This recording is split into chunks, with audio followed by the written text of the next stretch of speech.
कोणाकडून शिकायचं? मुंगीपासून शिकायचं शिस्तीने रांगेत चालायला. मुंगीपासून शिकायचं शिस्तीने रांगेत चालायला. नदीपासून शिकायचं अथक निरंतर व्हायला. नदीपासून शिकायचं अथक निरंतर व्हायला. फुलापासून शिकायचं सर्वांना प्रसन्न करायला. सर्वांना प्रसन्न करायला. झाडापासून शिकायचं सर्वस्व आपलं द्यायला. झाडापासून शिकायचं सर्वस्व आपलं द्यायला. पर्वतापासून शिकायचं उंच शिखर गाठायला. पर्वतापासून शिकायचं उंच शिखर गाठायला. वाऱ्यापासून शिकायचं संकटातून वाटा काढायला.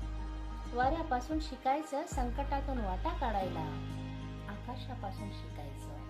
आकाशापासून शिकायचं कोमल छाया द्यायला. कोमल छाया द्यायला. सूर्यापासून शिकायचं स्वयंप्रकाशित व्हायला.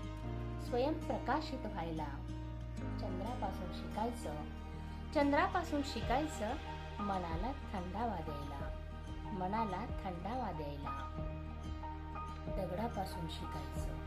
दगडापासूनही शिकायचं प्रसंगी कठीण व्हायला.